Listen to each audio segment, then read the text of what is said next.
언젠가부터 부의 상징이 된 이름이 있으니 바로 아랍에미레이트의 왕자이자 기업가 만수르입니다.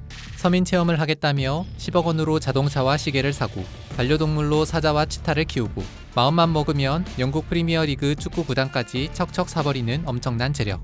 만수르의 알려진 재산만 약 24에서 35조 원. 그런데 이런 만수르도 울고 갈 더 어마어마한 부를 가진 이가 있습니다.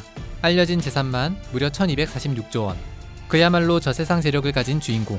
올해 한국 나이로 겨우 37살이 된 무함마드 빈 살만 왕세자입니다. 오늘 영상에서는 사우디아라비아의 왕위 계승 서열 1위이자 세계 최대의 석유회사 아람코를 이끌고 있는 빈 살만 왕세자에 대해 알아보겠습니다.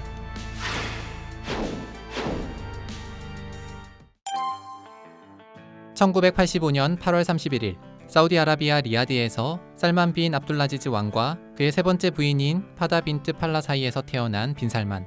아버지 살만 왕의 공식적으로 밝혀진 13남매 중 빈 살만은 7번째 아들로 태어났습니다.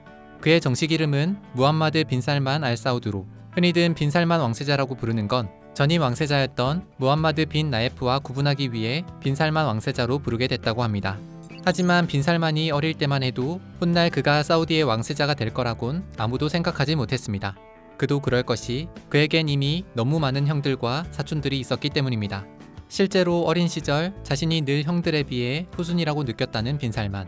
한 번은 여름 휴가로 스페인을 갔는데 아버지의 첫째 아내와 그 사이에서 나온 6자녀들은 스페인 마르베아 궁전에서, 빈 살만과 어머니 그리고 자신의 형제들은 바르셀로나의 호텔에서 묵었다는 것입니다. 그런데 2001년과 2002년 아버지의 첫째 아내 사이에서 태어난 두 형이 차례로 심장병으로 사망한 후 빈 살만은 슬픔에 잠긴 아버지를 위로하고 보필해주며 곧 많은 자식들 중 아버지의 사랑을 독차지하게 됩니다. 빈 살만은 다른 사우디 왕자들과 달리 서양에서 교육을 받지 않고 사우디에서만 교육을 받았다고 전해지는데, 리야드 근처의 사립학교를 나와 킹 사우드 대학에서 법학을 전공해 차석으로 졸업을 했다고 합니다. 하지만 고등학교나 대학교 시절 거의 대부분을 아버지가 하는 일이나 회의에 참석하느라 평범한 10대 시절을 보내지 못했다는 빈 살만은 그래서 그런지 남의 비판을 잘 듣지 않는 성격이라고 합니다. 그리고 2008년 4월 6일 24살이 된 빈 살만은 바비 공주로 알려진 사라 빈트 마스흐르 공주와 결혼해 그 사이에서 아들 둘, 딸 둘, 살만 왕자와 마시하르 왕자, 파다 공주와 노라 공주 4명의 자녀를 낳게 됩니다. 빈 살만은 대학을 졸업한 후 킹 압둘라이즈 연구기록보관소 재단의 의장, 리야드 경쟁위원회 사무총장 등 주의 여러 기관에서 일을 하며 경력을 쌓았습니다. 2009년 12월 아버지 살만이 리야드 주지사에 오르게 되자 특별 고문으로 임명돼 본격적으로 정치에 뛰어들게 됩니다. 그리고 2011년 아버지가 국방부 장관이 됐을 때도 그는 아버지의 개인 고문으로 보좌하며 조금씩 그 능력을 인정받게 되었습니다. 그러던 2015년 1월 6대 왕이었던 압둘라 빈 압둘라이즈 왕이 사망하자 빈 살만의 아버지 살만은 80세의 나이로 왕위에 오르게 됩니다. 아버지가 왕이 되고 난 후 빈 살만은 30살의 나이에 세계 최연소 국방부 장관으로 임명이 되고 왕실법원 사무총장과 부총리까지 두루 임명되며 사우디의 경제와 안보를 총괄하게 됩니다. 그야말로 아버지 살만 왕의 총애를 등에 업고 사우디의 실세나 다름없는 역할을 하게 된 빈 살만. 때문에 빈 살만은 모든 것을 할 수 있는 남자라는 뜻의 미스터 에브리싱이라는 별명을 갖게 되기도 합니다. 하지만 이때까지만 해도 빈 살만은 왕세자가 아니었습니다. 그러니까 아버지가 사망해도 왕위를 물려받을 수 없는 입장이었습니다. 사실 1932년에 건국된 사우디아라비아는 초대 왕인 압둘라이즈가 1953년 세상을 떠나면서 남긴 유언에 따라 모두 왕위는 형제 상속이 되고 있던 상황이었습니다. 초대 왕이 남긴 아들이 무려 44명이나 된 탓에 왕자의 난이 일어날 것을 걱정해 형제 상속제를 당부한 것입니다. 그래서 2대 사우드 왕부터 현재 7대 살만 왕까지 알고 보면 모두 초대 왕의 자손들로 모두 형제 상속에 의해 왕위를 계승해온 것입니다. 그런데 2017년 6월 21일 살만 왕과 빈 살만은 자신의 조카이자 사촌형인 왕세자 무함마드 빈 나예프를 기습 감금시키고 왕위 계승권을 빼앗아 빈 살만을 전격 왕세자로 책봉하게 됩니다. 그렇게 빈 살만은 왕위 계승 서열 1위, 왕세자 자리에 오르게 된 것입니다. 왕세자 자리에 오른 빈 살만은 아버지 살만 왕을 대신해 사실상 실권을 쥐고 국정을 다스렸습니다. 그러자 사우디에 놀라운 일이 일어나기 시작합니다. 바로 사상 최초로 여성이 운전하는 것을 허락해주고 직장에서 남녀가 함께 일하는 것을 허용하고 여성들도 축구 경기장이나 콘서트를 열 수 있게 해줬으며 또 무려 35년 만에 사우디의 영화관을 개장하게 해준 것입니다. 보수적인 사우디를 개혁시키고 대중문화를 살려 이것을 경제 활성화에도 연결시키겠다는 것이 그의 목표였습니다. 실제로 빈살만은 역대 사우디 지도자들 중 최초로 아랍의 전통 의상을 입지 않고 서구식 노타이 수트 차림으로 빌 게이츠와 손정희 회장을 만나기도 했으며 미국 트럼프 대통령과 회담할 때도 통역 없이 대화가 가능할 정도로 영어에도 능통하다고 합니다. 더불어 빈살만은 석유에만 의존하는 사우디의 경제 구조를 변화시키겠다며 비전 2030이라는 정책을 발표하기도 했습니다. 그 중 하나가 네온 프로젝트인데 네온 프로젝트는 무려 500조 원이 넘게 들어가는 사업으로 서울의 44배나 되는 지역에 로봇과 AI, 생명공학 등 첨단 기술과 다양한 복지시설을 갖춘 최첨단 도시를 만들어 아랍의 두바이 같은 세계적인 관광 명소를 만드는 것이 목표라고 합니다. 사실 빈살만은 하루에 거의 18시간씩 일을 하는 엄청난 일 중독자로 거의 모든 시간을 일을 하는데 보낸다고 하는데 그의 보좌관에 따르면 그가 쉬는 시간은 게임을 하거나 왕자의 게임이나 워킹데드 같은 미드를 볼 때라고 합니다. 안보부터 경제, 법 분야 등 사우디의 거의 모든 분야에서 실권을 휘두르고 있는 빈살만은 세계적인 석유 기업 아람코를 실질적으로 이끌고 있기도 합니다.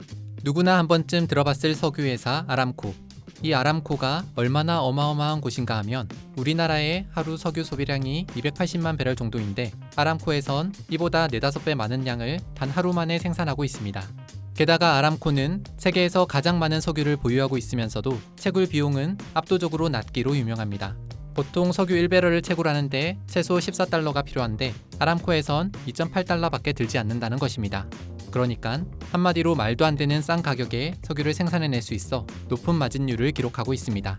지금까지 90년 가까이 비상장 회사로 베일에 쌓여있던 아람코는 2018년 처음으로 글로벌 금융시장에 데뷔하며 영업이익이 공개되기도 했습니다. 아람코의 수익성과 규모를 본 월스트리트 저널은 충격과 공포를 불러일으키는 수익이라고 평하기도 했습니다. 그도 그럴 것이 2018년 한 해 영업이익이 2240억 달러, 그러니까 우리 돈으로 무려 272조 원으로 이것은 818억 달러의 영업이익을 낸 애플의 3배, 유럽연합 28개국 회원국의 국방비 전체와 맞먹는 규모입니다.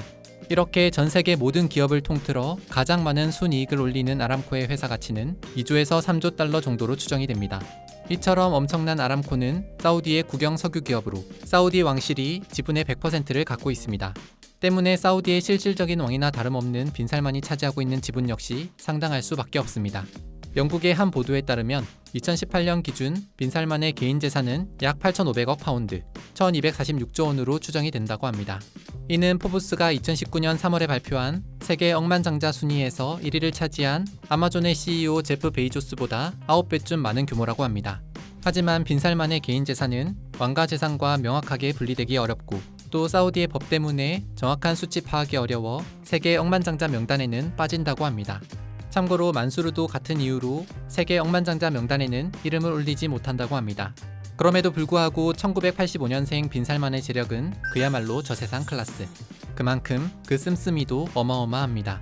빈살만은 세계에서 가장 비싼 주택이라는 별명을 얻은 프랑스에 있는 샤토 루이 14라는 저택을 3,900억 원에 구입하기도 했습니다. 이 집에는 실내 실외 풀장은 물론 극장, 3,000병의 와인이 들어가는 저장고, 스쿼시 코트, 잉어와 철갑상어 등을 머리 위에서 볼 수 있는 대형 수족관, 그리고 지하엔 나이트클럽까지 있다고 합니다. 또 2015년 프랑스 남부로 휴가를 떠난 빈살만은 그곳에서 132m 길이의 한 요트를 보고 한눈에 반하게 됐다고 합니다. 보좌관을 보내 주인을 알아보라고 한 빈살만. 알고 보니 그 요트는 이탈리아에서 제작된 세계 최고급 요트 세레네로, 주인은 러시아 보드카 재벌인 유리 셰플러였습니다. 빈살만은 단 몇 시간 만에 흥정을 하고 그 요트를 6,250억 원에 주고 자신의 것으로 만들기도 했습니다. 한편 예술품 경매사상 최고 금액인 약 5천억 원에 낙찰된 레오나르도 다빈치의 예수초상화 살바로트 문디의 실구매자라는 의혹도 받고 있다고 합니다. 이렇게 엄청난 재력과 개혁적인 성향으로 사우디의 젊은 층으로부터 높은 지지를 받고 있는 빈살만. 하지만 빈살만은 자신의 개혁에 동참하지 않거나 자신의 자리를 위협하는 사람들을 투옥시키거나 제거하는 등 두 얼굴의 왕세자라는 비난을 받고 있기도 합니다. 사촌형이었던 무함마드를 협박해 왕위 계승권을 빼앗고 자신에게 위협이 될 만한 사촌 왕자들과 전현직 장관들을 부패 혐의로 체포하는 속청을 통해 권력을 장악한 것입니다. 게다가 2018년 10월 터키 이스탄불 총영사관에서 사우디 정부에 비판적이었던 언론인 자말 카슈크지가 살해되기도 했는데 이 암살 사건의 배우로 빈살만이 지목되기도 했습니다. 이 언론인 암살 사건으로 인해 빈살만은 국제사회로부터 큰 압박과 비난을 받으면서 만수르처럼 유럽 프리미어리그 구단을 인수하려다 결국 수포로 돌아가기도 했습니다. 2019년 6월, 빈살만은 1박 2일 일정으로 우리나라를 방문한 적이 있습니다. 당시 문재인 대통령과 회담을 갖고 조선, 자동차, 석유화학, 에너지 신사업 분야 등 모두 10건의 양해각서를 체결했는데 이때 우리나라에 투자하기로 한 돈이 무려 10조 원에 달했습니다. 그러면서 우리나라의 자주국방 모델에 큰 관심을 보이며 한국의 국방과학연구소를 본따 자체적인 무기개발 기술력을 키우겠다고 얘기할 정도로 우리나라와도 인연을 맺게 되었습니다. 사우디의 왕세자가 된 지 이제 5년차. 그에 대한 평가는 아직도 엇갈리고 있습니다. 개혁적인 지도자 아니면 무자비한 지도자. 그리고 그는 앞으로 살만 왕이 세상을 떠나게 되면 뒤를 이어 사우디의 새로운 왕이 될 것입니다. 훗날 그는 또 어떤 왕으로 기억될 것인지. 지금까지 사우디아라비아의 왕세자이자 비공식 세계 최고 갑부 무함마드 빈살만에 대해 알아봤습니다.